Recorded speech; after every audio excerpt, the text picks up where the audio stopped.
सदगुरु कहते हैं भंवर उड़े बग बैठे आई, रैन गए दिवसों चली जाई। रैन रात, दिन बीतते जा रहे हैं, यानी सारी उम्र रात दिन के रास्ते से होकर के तो निकलती है।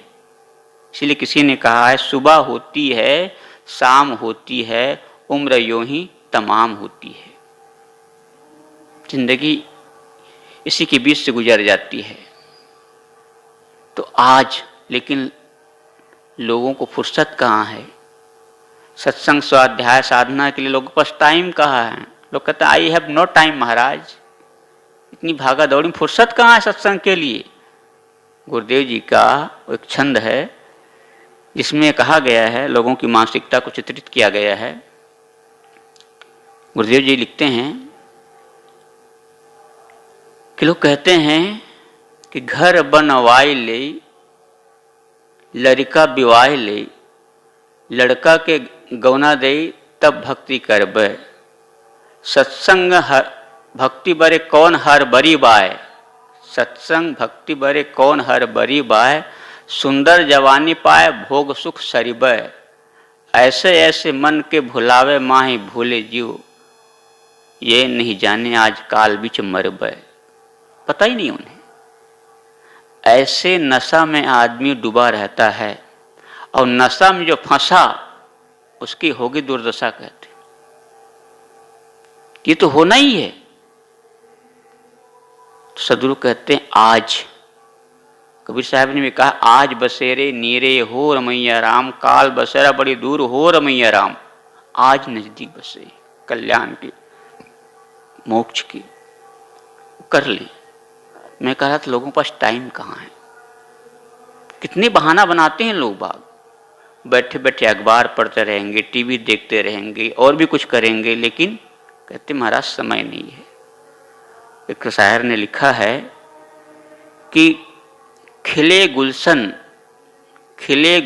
वीरान हो गए, खिले गुलशन वीरान हो गए, वेद उपनिषद अब पुराण हो गए। वेद उपनिषद अब पुराण हो गए, सत्संग भक्ति बरे, सत्संग भक्ति बरे समय अब कहाँ है। फिल्म स्टार लोगों के भगवान हो गए, फिल्म स्टार लोगों के भगवान हो गए। संत महात्माओं के नाम पूछो ना आजकल के विद्यार्थियों को, क्या महाराज पता नहीं जानते उसके बारे में। लेकिन फिल्म स्टारों के बारे में पूछिए उनसे, कौन, हमको तो नाम भी नहीं पता क्या क्या उसमें। और छोटे छोटे बच्चों को पता है कि किस फिल्म स्टार क्या नाम है।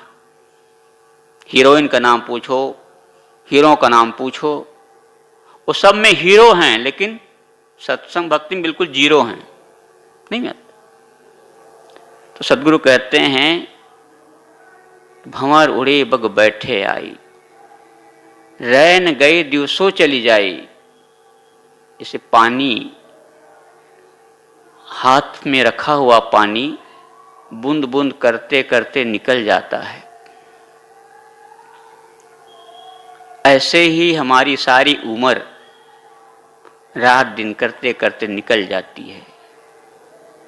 जब अंत अवस्था आती है तब कहते हैं अब क्या करें,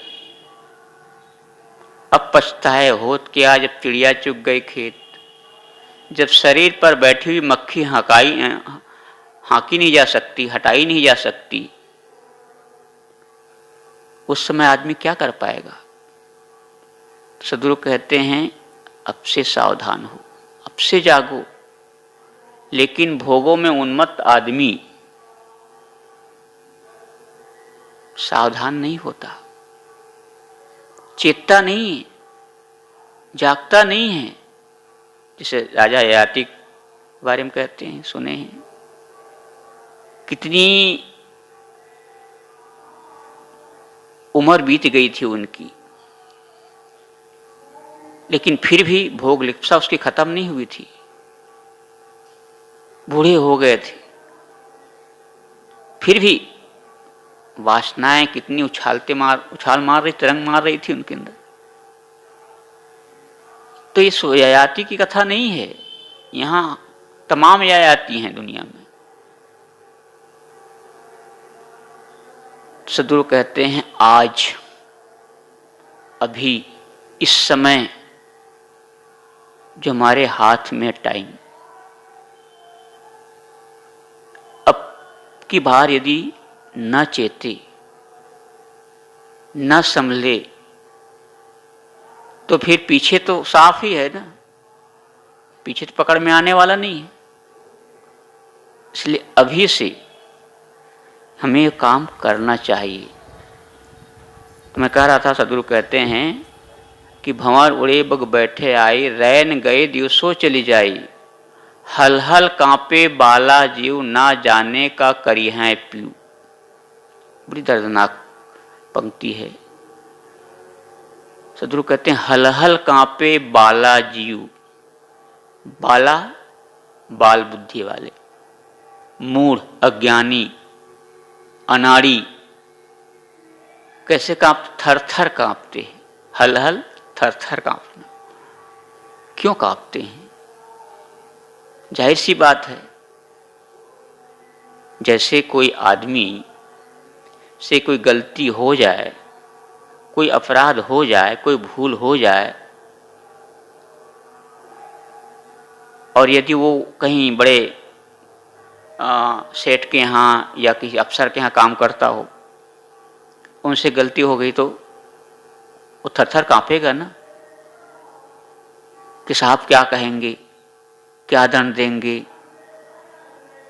सेठ क्या कहेंगे। तो ऐसे ही जो आदमी समय रहते कल्याण का काम, भक्ति काम नहीं किया, तो कांपेगा नहीं, डरेगा, घबराएगा कि पता नहीं भगवान मेरी क्या दुर्दशा करेगा, कौन सा दंड देगा, कौन सा फल देगा, क्या होगा।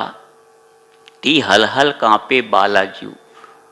अबोधी आदमी, अनाड़ी आदमी, अज्ञानी आदमी, ना जाने का करी है पीऊ। वो पीऊ परमात्मा, कोई परमात्मा नहीं है, कोई दंडदाता बाहर नहीं है। आपके अंतरात्मा ही वो परमात्मा है जो आपका फल देता है, और वो तत्काल मिलता है,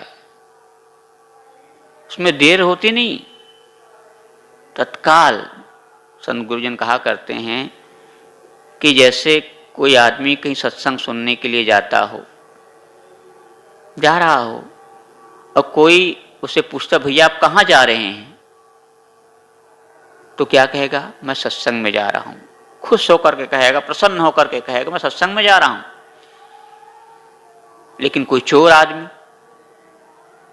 चोरी करने के निकले, हत्या करने के लिए निकले, उनसे कोई पूछे तो क्या कहेगा, साफ साफ बताएगा थोड़े। वो तो अंदर उसके घबराहट होगी, डर होगा, भय होगा।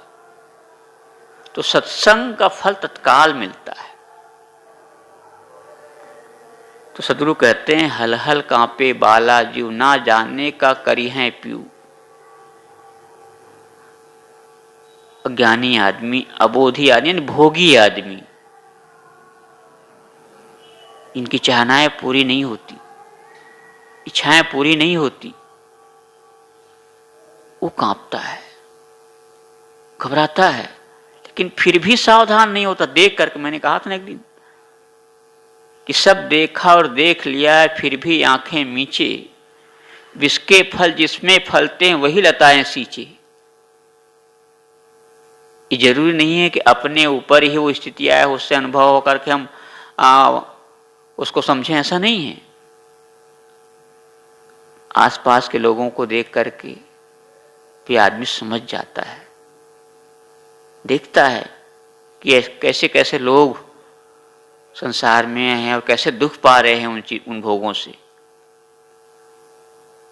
फिर भी सावधान नहीं होता, फिर भी चेतन नहीं है। और कैसे कैसे लोग बहाने बनाते हैं, एक से एक। अब इस समय तो शादी ब्याह का समय चल रहा है ना, तो जब कुछ ऐसे होते हैं चालाक, जब लड़की देखने के लिए जाते हैं, लड़का वाले, दोनों तरफ के लोग होते हैं, लेकिन जगह लिखा है तो लड़का वाले जब लड़की देखने के लिए गया,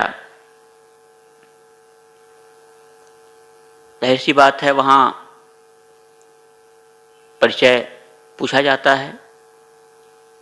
तो लड़की वालों ने लड़के से पूछा कि बेटा तुम क्या करते हो, क्या तुम्हारी पढ़ाई है? अब लड़का क्या बोलता है, बड़ा चालाक था। आजकल पढ़े लिखे जो होते ना बड़ी चालाकी से काम करते हो। अपने ऐप को छिपाने के लिए वो क्या बोलता है, इंग्लिश में बोल रहा है। क्या कहता है, I am director for got research and development institute. लड़की वालों ने सोचा कि लड़का बड़ा पढ़ा लिखा, बड़ा अफसर है। क्या कहते हैं, लड़का कहता है I am director for got research and development institute.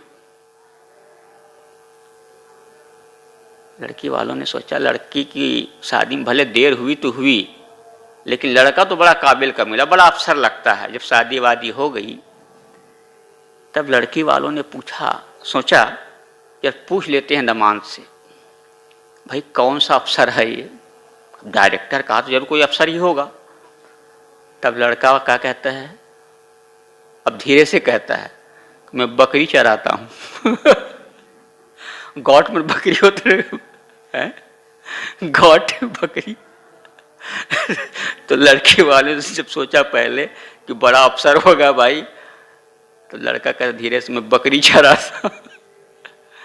भाई बकरी चराना वाला, बकरी की देखभाल, अब उसकी जानकारी तो उसको रखनी पड़ती है।